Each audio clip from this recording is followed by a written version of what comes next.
If you're a fan of military thrillers, you no doubt have heard of Andrews Wilson. That's Brian Andrews and Jeff Wilson.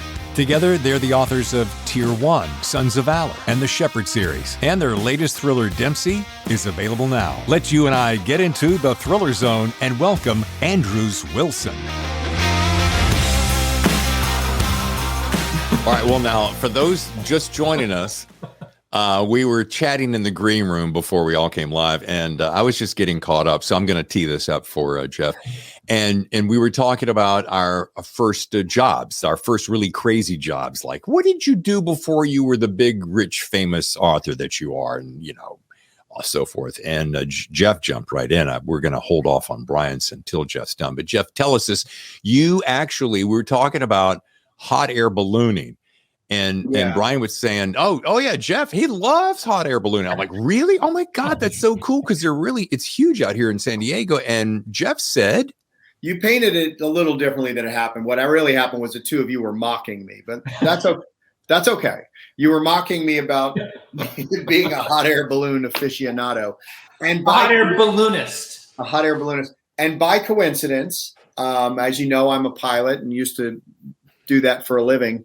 And in the early days of my flying career, I was dirt poor, like most pilots. So this was before I went into the military, and I was working as a contract pilot and didn't have a lot of money for rent, didn't have a good place to live. And this guy had an operation, he was an air show pilot. He had a PT-17 in his hangar and all these balloons, and he ran hot air balloon flights daily.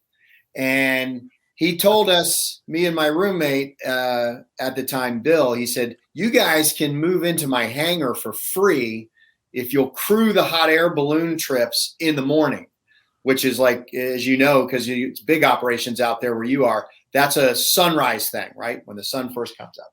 So we lived in his hangar. We had access to a shower. We had electricity. And in exchange, we had to crew these balloon rides every single morning. We launched the balloons. We were in the chase vehicle. We had to load them back on and bring them back. So, yeah, by the way, not the worst job I've ever had by any stretch of imagination.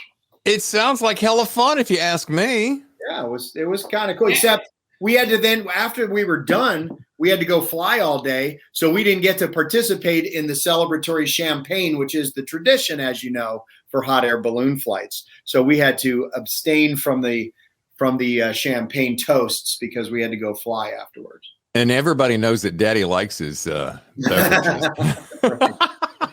The problem with working with Jeff is anytime I try to tease him and I try to come up with something random like, oh yeah, back when he was the hot air balloonist, and he's like, actually, I wasn't. I'd be like, yeah, that's back when Jeff was a hobo riding on those trains. Actually, I did used to ride. Funny you should bring that up. Yeah.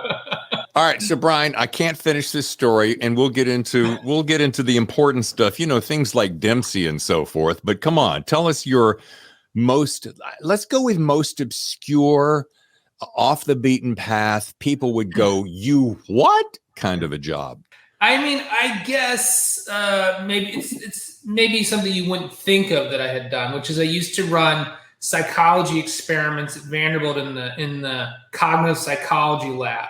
And so we would get, you could get credits or you could get paid a few bucks. If you're an undergrad and you agree to participate in these studies, they would give you, some incentive, like little incentive pay or maybe like extra credit in a class or something like that.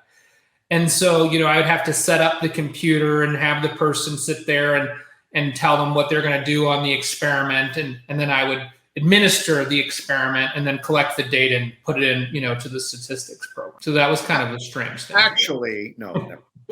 I was waiting for something that involved, hallucinogenic products that maybe added part of the testing. Yeah. Do you remember in Ghostbusters when Bill Murray is like running that experiment? Oh, he's zapping he has the card. He's like, guess what's on this card? And the guy's getting it right. He's like, I'm sorry. Shut up. That was me. All right. Welcome back to the show. Last time we chatted, and I was trying to remember this, talking this morning with Tammy. I'm like, when did the last time I saw these guys? And I'm like, we were sitting down having breakfast at Thriller Fest. This was like last summer, and it was so much fun, and we were getting caught up, and you guys were right on the precipice of some really cool stuff going. And then I wait, no. Brian and I Brian co-hosted a Pop and Coast with Connor Sullivan Mm-hmm. while Jeff was out hot air ballooning. Right. I remember that now. I think while he was hobnobbing with you guys, I was doing all the work. Oh, you see how that happened? Yeah, he had time to turn that one around on us. I see that. Yeah. All right. Now, before we get to all the really fun, sexy stuff like Dempsey and so forth, which, wow, what a ride. What a friggin' ride. I'm just going to say that now and say the other heat when we get there. But let's talk about family stuff and just what life has been going on. We're going to save the big juicy news. We got a little piece of juicy news, which is not all that new, but it's new to my listeners and some people who have been living under a rock. But let's talk about just what have you been up to, like, since the holidays, et cetera, just to kind of, just break the ice, because you guys make me nervous. You're so intense. Well, most of what we do is sit at our computers because we have to write 4 books a year. But it's already been a great year, and we'll talk about some of the announcements later. For our family, it's just been, business as usual. I'm writing, and they're going to school, and Wendy's teaching, and we're having a blast. We did get a great family vacation to Jamaica. The Jack and Emma, my middle kids, got certified in scuba last year, so we got to take them down and get them scuba diving in the beautiful waters there, and it's been good. So things are great in Tampa. Yeah, so I think for us, this was an interesting holiday. My mother-in-law, she developed breast cancer, and she lived in Florida, and the hurricane hit and cut out all the power to her building. So she had mapped out all her surgery and therapy and everything she was going to go through in Florida. And, her building lost power. It's like, her car was in the garage when it got flooded and stuff. So for us, it was just this whirlwind of, okay, let's get her come to the house. She lived with us in our guest room. And, my wife has just been a superstar, and we got her through all her treatment, and she just left yesterday. So to go back home. So she lived with us basically for almost 5 months. Wow. She's cancer-free, and she's a new woman. And so it was interesting when she left, all of a sudden, just that one less person in the house, it just seems different. It seems quieter. It just seems less, Yeah. We were all talking about, now that Dee Dee's not here, because she was always out there. We were playing games and stuff. And so it is interesting how the family dynamic does change just when one person comes or goes, So yeah, that was. And I will say, I had the opportunity. We went and did something with Wilson Combat a week ago in Arkansas, and I got to fly into Kansas and drive down with Brian to the facility. And on the way back, I got to stay the night at his house before we flew to Virginia Beach to do some Navy stuff. And I got to meet her. I felt like I knew her because we've talked about her. I've actually spoken to her on the phone, and she's like delightful. And she's like 1,000 times even more delightful. Like we got in, we were bone tired. I don't think neither one of us was in the mood to socialize. It'd been a long couple of days, and Dee Dee's breaking out the board games, and we set up for, I don't know how long we played at these board games. She was so much fun. She's an awesome person. One of my favorite humans. Wow. Yeah. Family is everything, isn't it, dude? It is. Amen to that. And the older I get, the more I realize that it's, and just to go down a tangent, we get all wrapped up in the business of all this stuff and the writing the words and the making all the goals but man, having lost my mom not that long ago, and my dad's been gone for quite some time, and then just lost another uncle and then my dog on top of it this year. So when you go through those one after another, you go, wow, it's just a blink, isn't it? I mean, yeah. And you just got to grab it, everything you got. That's the great thing about this job is we can do that. You know what I mean? Because we work hard, but we work for ourselves, and we can, Brian will pick up the slack so I can go do a cool vacation with the kids, and I'll do some writing so he can go do things. He's got an exciting trip next summer. And that's another advantage also, not just of our business, but of being in business with your best friend. Like it's, it's family when we're working, it's family when we're not. We're just richly blessed. It's an amazing life that we're getting to lead here. And I know it's like that for you too, David. Yeah, and for my listeners who think this is just a little bit of a, love fest or whatever, I'm like, no, I've hung out with you guys, and besides being and I would say this if you weren't here, you're two of the most genuine, nicest guys I've ever met. Just would give you the shirt off your back, and I don't know, I don't want to get too geeked out, but I'm just so grateful for your friendship because I think you're awesome gentlemen. Oh, well, thank you. We have plaques on the wall that which says that we're most genuine. Yeah, it's like the Office, right? The best boss, world's best boss, right? Yeah. Same idea. All right, so let's do this. I'm going to hold this off a second because, and I wanted to let you guys know I really was working. This is going to seem kind of weird because the news that you're getting ready to share with my audience, most of the world already knows. However, not everyone does. And I have listeners and watchers, viewers joining me all the time. So this is going to be kind of brand new and new to some people. But on top of that, I had teed up. I was going to have a little surprise drop-in visit from our mutual friend, Tom Colgan. Ooh. However, this morning he pinged me right before we all connected. And he said, dude, I am sick. I'm in bed. I've been in bed all night. It's not COVID, but I'm just, and I can't make it. I'm like, no worries, get better. We'll do it again soon. So, but Tom, in case you're wondering why I bring up Tom, the head honcho king editor of All the World. God, I forgot his entire title, but he's a big dog at the Big House of Publishing and editor for you guys and many, many other biggies in the world. But he was going to, I just wanted him to like pop in and go, hey, got a little bit of news. And again, I know the book drops the 21st, but go ahead and share with my audience the huge news. Well, the huge news is that we're doing a book for Tom, but it's for one of the different series. It's not the same series we were doing before. He tapped us to write Jack Ryan Sr., the Clancy book number 24. Bam! Yeah, super exciting. I'll tell you, Marc Cameron has done such an amazing job, and before him, Greaney, and like everybody that's done this series has brought their own voice to it. So it's a little intimidating. First, it's Clancy, right? And then on top of that, you have these heavy hitters that have gone before you. But what an honor to do book 24, which will come out in 2024. And we're not going to give any spoilers to what we're writing, but I will tell you this. Our book, the 24th book in that series, is going to fall on the 40th anniversary of the launch of The Hunt for the Red October.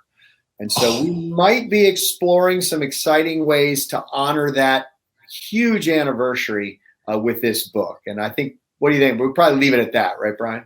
I think that was the perfect teaser. That is, and now, Jeff, will you have to give little extra notes to Brian to let him know kind of how that whole Hunt for Red October world works? Because, I mean, he's not. Yeah, what does Brian know about submarine? Right. Well, what I told Jeff to get ready for this is that, basically he needs to spend the next few months in his closet. So, put a little bed in there, have some other people have to be in there at the same time as you. So you get used to what it feels like to actually be underway. Now, in my defense, I have been on a submarine one time, and I could not wait to get off of it. But mostly it was because of the submariners. What a jerk. Not because they're not great people, but they're very serious people. And they made us sit in their wardroom for like hours and hours. I can't remember how long. It was felt like a day. And they wouldn't let us move about the boat at all. And they're like, oh, you're not, this is all classified stuff. I was like, well, I think we're kind of classified people. But they took security very seriously, as they should. I'm joking a little bit. I think it probably had something to do with these guys wanted to carry around their automatic weapons in the nuclear engineering reactor spaces. You know what I'm saying? Yeah. Now, not to sound like an idiot, but It's crazy because the very first thing I think of a sub, and having watched movies about the sub, and Tammy and I share a little bit of this. Claustrophobia is being closed into a space that you can't really get out of like instantly. Are guys who get on subs, there can't be any guys who get on subs who go, by the way, boss, I got a real problem with claustrophobia. We had one guy who came on board. I don't really think he knew what he was getting into. So they do, sort of like a basic psychological assessment before you're allowed into the community. But, I think you could lie, or if you're not quite on, maybe if you don't understand what you're getting into, it could be a shock. And we just one person is all I can remember. Unless the guy that came on board, he was not so sure. He said even before he went away, I don't think I want to do this. And then when we got underway during our first dive with him on board, he ran to the lower hatch that goes up into the sail, and he was trying to undo it. And, they did grab him and pull him down and basically said, guy, first of all, if you open that, it's not going to be good for anybody. First, right? And where do you think you're going? Like, do you think you're just going to go out and swim away? So he had to quickly get used to it. And I think this was maybe back in the days before the kinder, gentler Navy. I don't know if we have a kinder, gentler Navy today, but back then it was sort of like, suck it up. We're underway, and you're part of the crew. Yeah. Wow. Well, evidently you never had a problem with that. No, what I like to say to people is, you spend 95% of your day inside in whatever job it is that you do. Most of us are in our house or our office all day long. Only difference between that and being on submarine is you just don't have the option to go outside. It's an important option, though. Yeah. There's no going out for a smoke break. Right, exactly. I do want to give one shout out here because again, I'm just going to let everybody out there know there will be no spoilers about this book ever, because this is a really exciting project for us, and I think we do the readers a disservice if we tease anything more than what we have. But in a broad sense, I want to give a shout out to a really cool dude. His name is Ensign Andrew Johnson, and he is with NavInfo East, which is the PAO office that coordinates with people like us that want to learn more about the Navy and what's going on.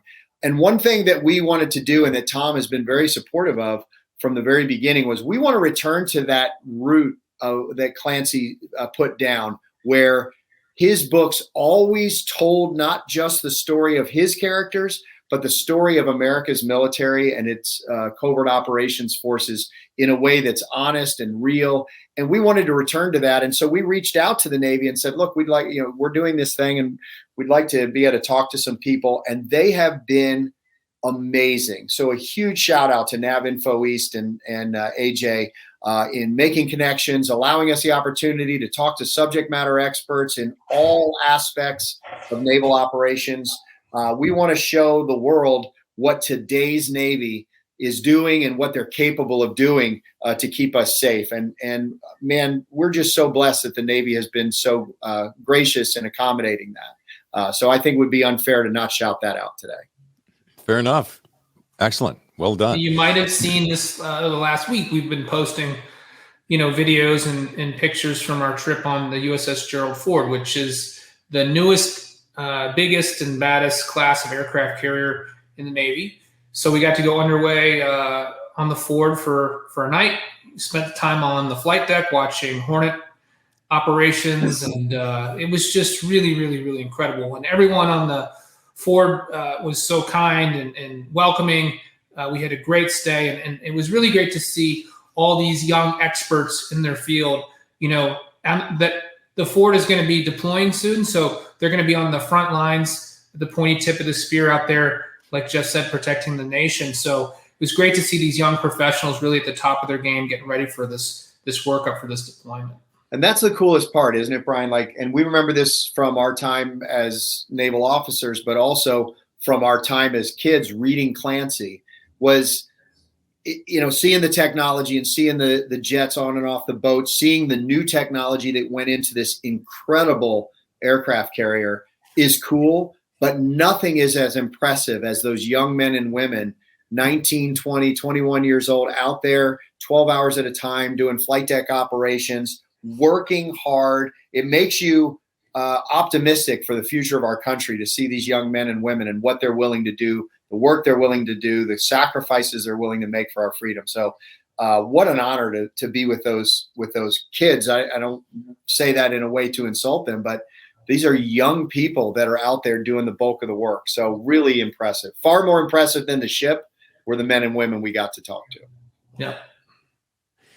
How long you said it's a new, and excuse my ignorance, I wasn't prepared for this, so I didn't do homework and drill down on it, but it's a new carrier. How long has that been in process of being complete? And only because I start geeking out on, man, what's something like that cost? How long does that take to build, Takes decades to plan and then build. The Ford is the very first of this class. So she is the first deployable ship in the new class of aircraft carriers. And it's open source to talk about a little bit of the things that make it different. There's no more steam catapults. These are now, their EMAL system is an electromagnetic system that launches these things with far greater precision, far better at getting the jet to exactly the speed she needs to be as she hits the bow of the boat, based on her weight and configuration and all that.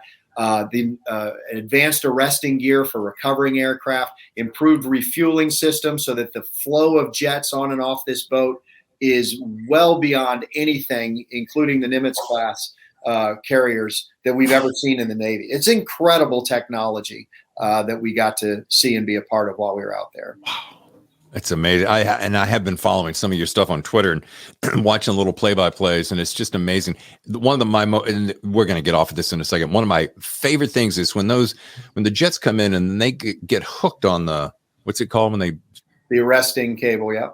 Oh, that is mind-boggling to me to see that happen and with such precision and stop on a dime. Blows my mind. Yeah, and that's that when they do their trap. That arresting system's actually got some intelligence to it. It can sort of detect the vector that the aircraft is landing on, and if it looks like there might be an accident, it can change the tension on the wire to maybe redirect the aircraft, away from going off the ship or into other aircraft on there. And you probably saw that they're doing takeoffs and landings at the same time. Yeah, it blows my mind how to keep all that. This is simultaneous horsepower. It's crazy. Yeah. It's a really, really impressive. It's amazing to see. Yeah. Well, and speaking of horsepower, let's just break out this little morsel. Thank you, by the way, to all the good folks at Blackstone for getting me a copy. Okay, guys, let's take a short break. And when we come back, we'll find out what people are saying about Dempsey. Stay with us. The best thrillers, the Thriller Zone. And now back to the show. Let's start with Don Bentley. He has a quote on here. And Don, as we all know, who is also carrying the torch, talking about a guy who puts the best blurb on the book. This says it all. This book is everything you want in a military thriller: action, suspense, intrigue, and heart. You can't say it better, and that does so sum it up. You guys have got to be mighty proud to see this puppy hit the world, and as Don also says, hits like a sledgehammer. This one was a little longer in coming, as you know. One of the things we'll be grateful for is to not receive any more emails demanding to know when the next Tier 1 book is coming out, because it was 2 years, actually a little more than that. We had, in the interim, we launched the Sons of Valor series. We launched the Shepherd series. We got contracted to write some techno thriller books that you guys were talking about earlier that's coming out later this year. So we were very busy. It wasn't like we weren't writing for our fans, but they did have to wait a little longer than usual on Tier 1. But I will say this is, and maybe you always feel this way as a writer, this is my favorite Tier 1 book that we've written. We evolved Dempsey to a point where something new had to happen, and I think we delivered it in this book. It was a joy to write. It was an opportunity to close so many different loops that were left open in the first 6 books. But we're really, really, really excited to see how the readers feel about this one. Yeah, and I'll tell you, I want to throw my own quote in here because the opening scene, and that's, when you can grab the reader like you do on page 1, that opening scene with kick-ass sniper Elizabeth Grimes is like an atomic onion. One layer explodes after another. There you go. That's I blew it all right there. No, that's a cover blurb. Atomic Onion. This book gets you one layer at a time. That's right, baby. You can quote me on that. It covers so many topics, as you said, Jeff, though, and it's, so many layers. But can you do this for me? Because, and it's a hefty little read. I mean, it's knocking on 400's door. Can you give me a little elevator pitch that just kind of goes, bam? Yeah, I think that, the title actually says it all. This is the self-titled Dempsey book. And it's really about, if you're a fan of the series and you've read the first 6 books, you've seen there's been this evolution of John Dempsey from a door kicker to the world's most lethal operator, right? SEAL to spot really is his evolution. So that this book is the culmination of everything that happened in the first 6 books, because now we take Dempsey and we put him behind enemy lines in probably the most challenging environment imaginable to operate. And he has to do his mission all by himself. So it's Dempsey against the world. So that's if you want your elevator pitch, it's Dempsey against the world all by himself in this book. And that's what made my palms sweat constantly, because you guys are all about teamwork. Everything about you is about teamwork and having your brother by your side. And all of a sudden I'm like, man, this guy is all alone, taking it all, learning this language, doing these, going through these horrific scenarios. And I'm like, right up until the very end when all, which of course I won't mention, but holy moly. Here's one thing right here. And I don't know, I'm a fanatic for, this is why I, do this so that I highlight things. Cause I know my mother would go, did you mark in that book, son? You're defacing that book. Put a piece of paper in there. Don't mark on it. She never sounded like that a day in her life. You did both, I see. What? So you I did. I highlight, because there's certain things, and I told Meg Gardner this one time. I said, Meg, sometimes I'm reading your book and I'm like, it's like, you can have a snack, or you can have a nice little lunch, or you can have a steak where all you want to do is sit there and chew on that thing and really savor that with a nice little Cabernet, etc. And you just want to really chew on it. And I said, so what I do is I'll highlight these things, because I'll come back later and I'll just go and I'll find a spot and I'll just read that again, because it's so inspirational to me and challenges me to up my game. So these are compliments here, flowing gentlemen. But bear with me while I read this one thing, because I love this. Dempsey's mind and body synchronized, and he felt the shift. That acute state of hyper-awareness and connectedness when he entered that slipstream of combat where his perception of time and space changed. He felt the cadence of a conveyance and the rhythm of reactivity as Petrov's security team charged forward like a living organism, 4 in front, 4 in back, the head of the beast in the middle. Come on, man, that stuff is good. Well, I'll tell you, Dave, I'm glad you brought up the thing about the team, because it is something that we always hammer, right? The idea that one guy can't drive a $10 billion submarine. One SEAL doesn't take that high value target or take out bin Laden. And it's been part of the ethos of the Andrews and Wilson brand to honor that. And so on its face, it almost seems like this flies in the face of that. And what we noticed about Dempsey, what he did, I know I'm talking about him like he's a real person, but what he did, what he informed us as we were writing this subconsciously for both us and Dempsey, he did what Dempsey does. He formed a team around himself anyway. So, I think that it was really interesting when we started talking about this, when we're done with our rough draft and we started talking about that issue of team. we looked at the manuscript and it's like, well, it's all there. Dempsey did it for us. He knows that he can't do it by himself. And so that team ethos was one he created on the fly from the most unlikely of allies in the world. And so that's what I think is one of the most fun things about this particular outing with Dempsey, is how he uses those leadership skills as well as his operator skills. He's not a James Bond. He's a team guy, and he builds a team around him to accomplish the mission. And there's a moment in the prison when all of a sudden, and I stopped and I thought about this a second. I'm like, the guys who are not his friends, not necessarily his enemies, they're just happen to be alongside him. We'll leave it that way. And there's this subconscious thing that is happening. They're all kind of metaphorically standing a little taller, following rules a little bit differently to the organism that has created itself inside the system. And I thought, well, that's interesting. There's a guy who has leadership just woven through the fabric of who he is. And it challenges, even on a subconscious level, for those around him to follow in, because they know somewhere the animal brain knows that he's the leader of the pack. Yeah, he has a presence. And when he walks through a space, it's almost like, you remember in the movie Gladiator, he shows up and he's sort of this outcast, and midway through the movie, all the other gladiators are basically bowing to him as he's walking through the underground of the Colosseum. It's sort of like that with Dempsey. I mean, when he shows up, he is the one that is the most picked on and has to bear all the brunt of the informants and the prison guards and everything. But just his character and his willpower wins people over. And they recognize his integrity and they recognize his strength. And like you said, even, Makarov, like he's willing to follow Dempsey, which is crazy, right? Yeah. That's just the force of will that the man has. And what's fun about Dempsey is he really is an amalgam of men like that Brian and I have known in real life and served with in real life.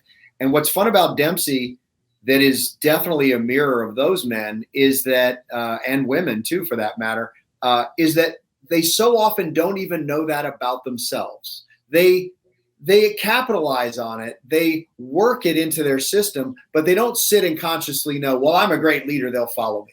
It's just, there's not a real conscious awareness. And so what we had the opportunity to do in this book was to show that about Dempsey, but then also show that is beginning to develop in his son. And I don't want to give anything away, but you do meet his son, Jake, again, and get to see where he is in his journey, because that's a question people have been emailing us about quite a bit. And so you'll see in this book, as Jake goes through his journey, his opportunity to prove the leadership that's innate in him, that just like his dad, he doesn't really fully appreciate or know even that it's there, but it is, and it's so obvious to everyone around him. You just took the words right out of my mouth, because I was getting ready to say I had a question about a particular element, and I'm going to be as surreptitious in avoiding as possible.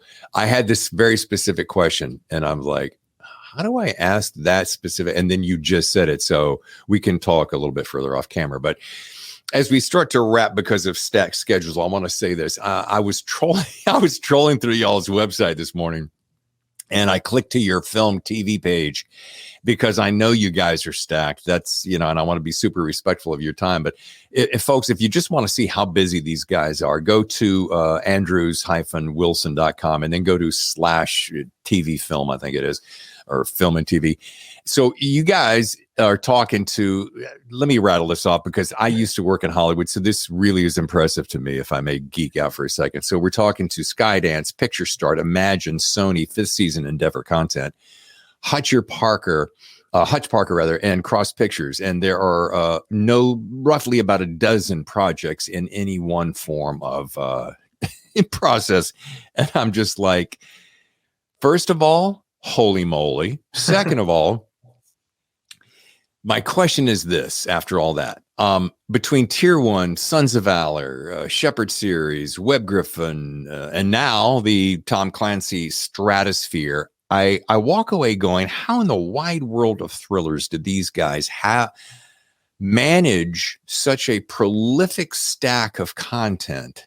And this isn't blowing, heat up your skirt, because I know the discipline it takes, and maybe therein lies part of the equation, but the discipline. I mean, and this on top of running 2 families. I mean, how do you guys do it in a year? Seriously, give us your secret. 5 pages a day. That's right. 5 pages. It sounds so stupid, but about a year ago, Jeff was like, dude, we probably should say to get all this done, we at least have to have a minimum benchmark for what we're going to do every day, just for accountability purposes. He's like, why don't we try for 5 pages a day?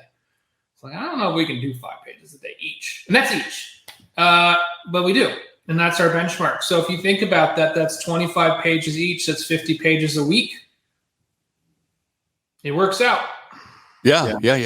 And you're a writer, Dave. So you know that, 5 pages we're in act 3 of your novel. 5 pages a day is like easy day. Like anybody could do it, right? Because you have all that angular momentum, and you have days where you write 12, when you write 14. Not every day. They're unusual days, but they sure happen.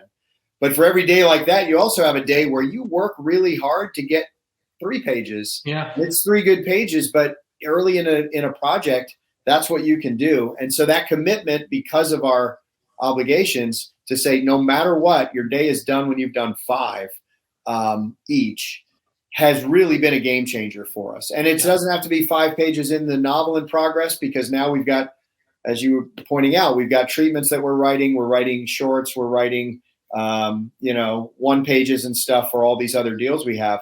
That gets to count, but you got to do 5. You got to do 5 every day each. And if we do that, it allows us to do what you're talking about, have some weekend time with our family, be able to go to church, be able to have a family dinner and that sort of thing. And if we don't commit to it, then it bleeds into the weekend, and we're asking our families to make pretty big sacrifices we don't want them to make. So sounds simple, but it isn't always that simple in application. But the idea of it is pretty simple, and we make it work. My dad used to have this great quote. I've quoted it my entire life. He says, son, if you aim at nothing, you're going to hit it every time. I love that. Yeah. And it sounds so simplistic, and yet it's exactly what you're saying. And I have found, and I'm only 9 books in, and this is all self-publishing, what I call practice before I really launch. But I said to myself, I was going to get 10 books underneath my belt before I said, okay, now that I've worked all my kinks out, and I figure it'll take me about 10 years, that's okay. I got the time. I got other things to do. That at that time, if I build in the time and build my discipline en route, then when it comes to the time to deliver that point where I think, okay, now I've worked out my kinks, and I've learned from guys like you, and I've taken the courses and gone to the conventions, etc., then I can say with all confidence, and I've put in the discipline, now it's my time. And it also triggers probably what you guys are, because you guys are super disciplined guys. I mean, you grew up that way, you went into the military that way, and now in this second, third chapter of your life, you're doing it again. And it goes back to discipline. So I love that, and I appreciate that, Jeff. 5 pages. That's it. It sounds simple in one sense, but you're talking about quality pages. You're not talking about just filling words and like, oh, well, here's a half-ass idea. I'll just ramble on about that. And so awesome. Insert comments here. I think, just any aspiring authors that are listening to the podcast, or anybody that's struggling, on their second or third or fourth book, don't be afraid to just give yourself that daily page count goal, because I think, even if you don't hit it, if you got 3 or 4 that day, it might be 2 more than you would have gotten otherwise, right? So you take your dad's advice, David, and then you say, okay, now how do we Anders and Wilsonize it? Okay, that's kind of where we're at with our method. And also, I guess, when you do exceed your targets, like Jeff said, when you have your 12 or 13 or 14 page day, now suddenly you say, okay, I'm ahead. What can I do to fill in the time that I bought back? And that allows you to maybe be creative. And we say, sometimes we'll take time away and we'll say, we're going to write a short story. And that's how those film and television projects came to be. It's because We say, you know what, we're going to take 1 week away from whatever book we're working on, and we're each going to write a short story. That's 2 more pieces of IP that we didn't have before that we generate in 1 week. So always be thinking about ways to create more IP for yourself as an author besides just the one thing you're working on right now. And can I jump in here a second? And I don't want to toot my horn because it's always, I try to always make this about your horn tooting. However, and it, because you made just a superb point, Brian. And my wife will often ask me, you know, when I start my day about 5 o'clock, and she'll come through and she'll go, "Oh, how's the book coming?" I'm like, "It's good." Other days I'll go, "I took a break on that book to carve out," we call it People Magazine moments. I'll take an hour or two, and I'm like, I had this idea, this floating idea that came out of nowhere, and I'll just drill down on that, and I'll beat out a rough outline of it. Yeah. And I might spin that into a short story, and it might take on a life of its own, and then I'll just put it away so that I don't get distracted. All I'm doing is I'm changing channels in my brain, because I've learned that if I do that, I'm just exercising a different muscle. Then I come back and sometimes I'll gain a fresher perspective over here. Yeah. And it has unlocked. It's kind of like when you're driving a car and you know that you're focusing on driving, and you know that you have to hit this road to that exit and so forth. So that part of your brain's going. But man, I do some of my best writing when I'm driving, because it allows that other sphere of my brain to just go, "Oh, what about this? And I hadn't thought about that. And what if he did this, you know?" Yeah. Well, I mean, if you have that other story that's rattling around back there, eventually that itch becomes so big that you can't do the work you need to do unless you scratch it.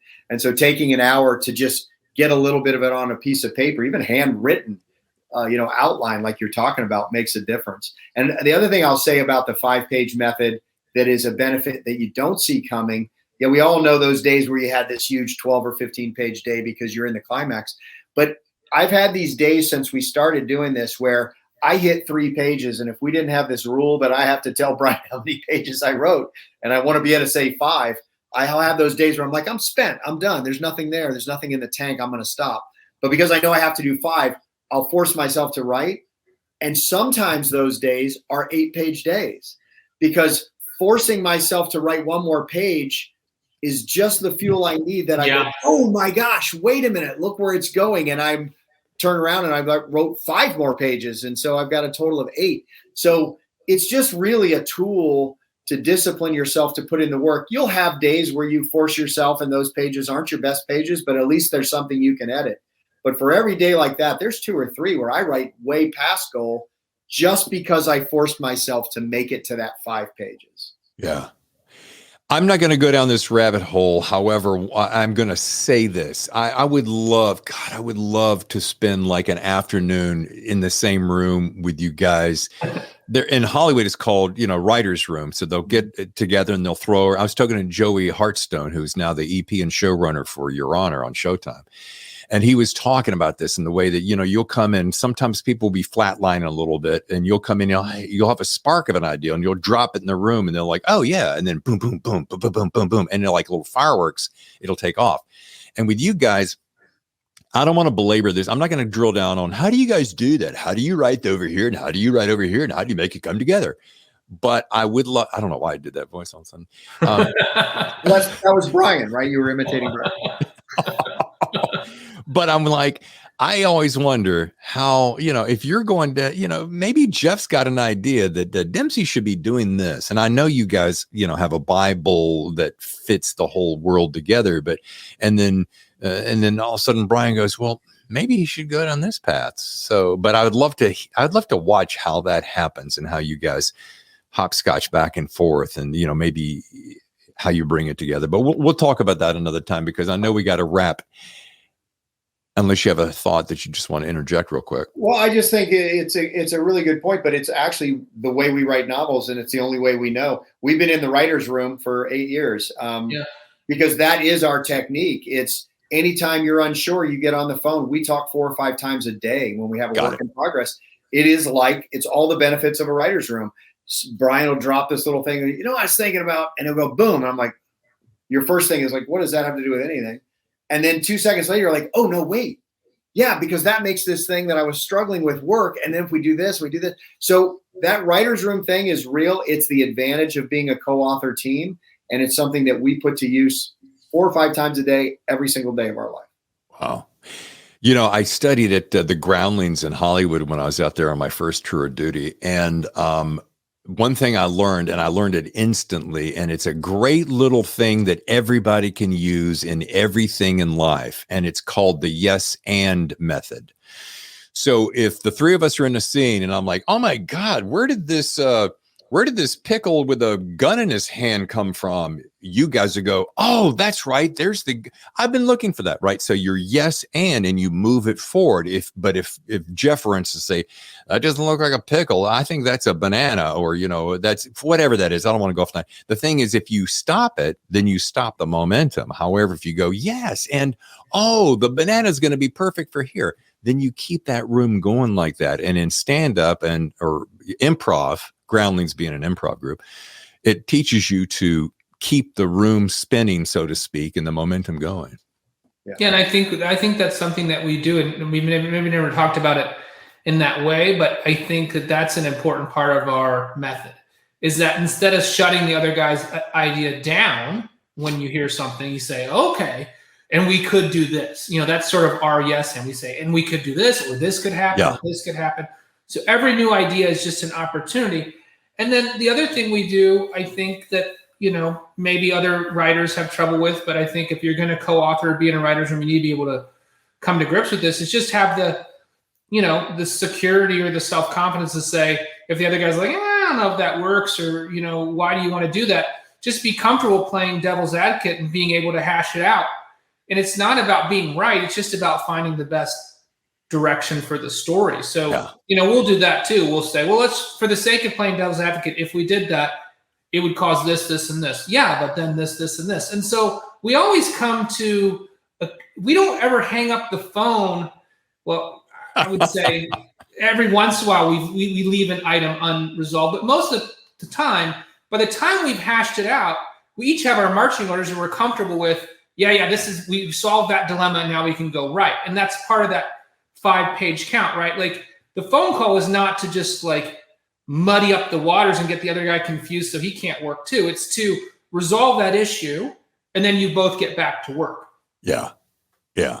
Well, when Jeff said that, well, what does that have to do with anything? It made me think of that. But in reality, if you're like, oh, it might not have anything to do with that at that moment or in your mind at that moment, but you may go, oh, you know what Brian said earlier, that it always goes somewhere. It always goes somewhere. Even when you're like, I don't know, I'm not pretty sure I don't like that at all. It may not even go where the first guy suggested, but I can't think of a time where it didn't take us somewhere that was a better place than where we started.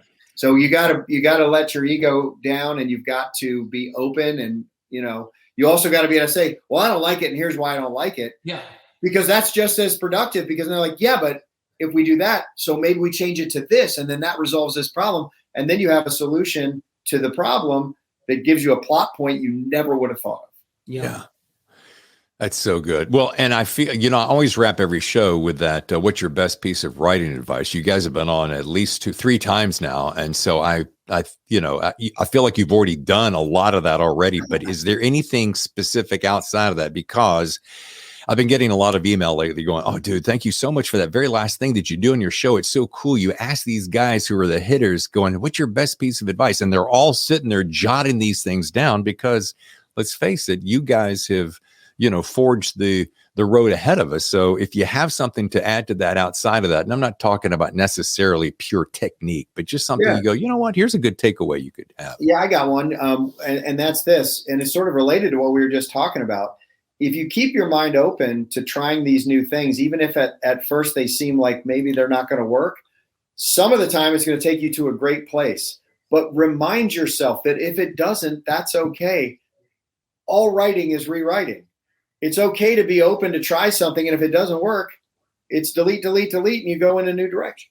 But you still open some avenues that wouldn't have been open to you to begin with. Yeah, and I love that one. I mean, that's our guiding principle. And I would say if I had to come up with something new that we haven't said on the show, how about this one? A lot of times we'll do this where if we get stuck on something, we'll say, well, we don't necessarily want the readers to have to suspend their disbelief.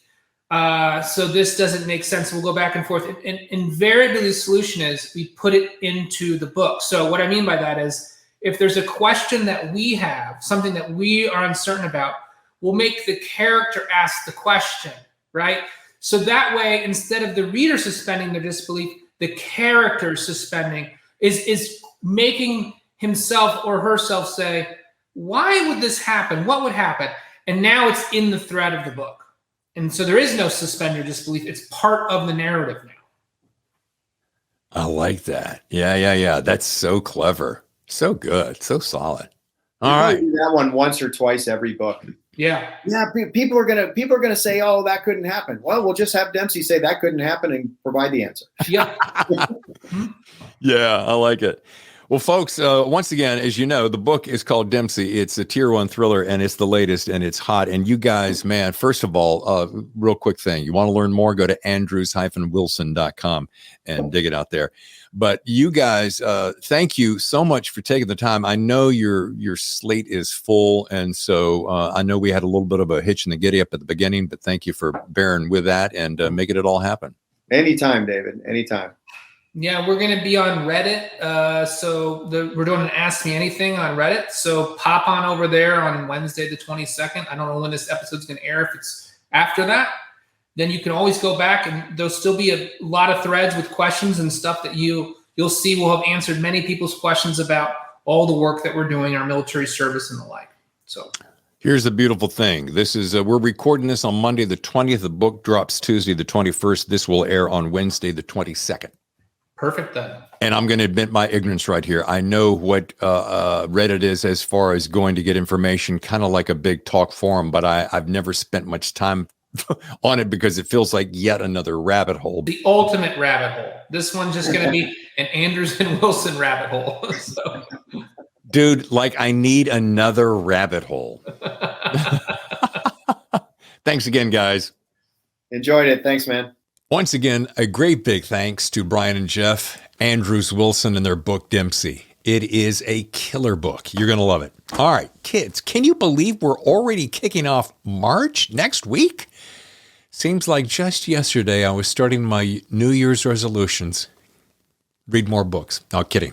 All right, William Landay is my next guest as we kick off the month of March.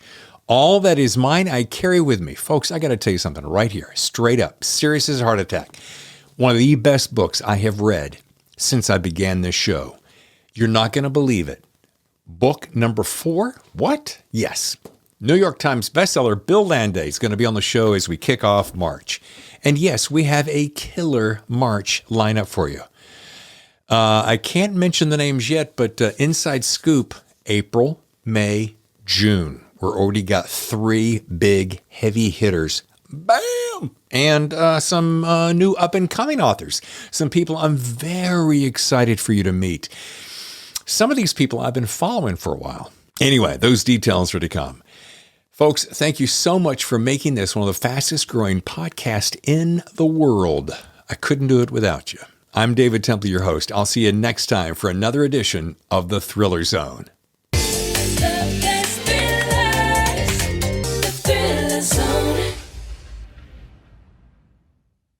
Little Mama Papa.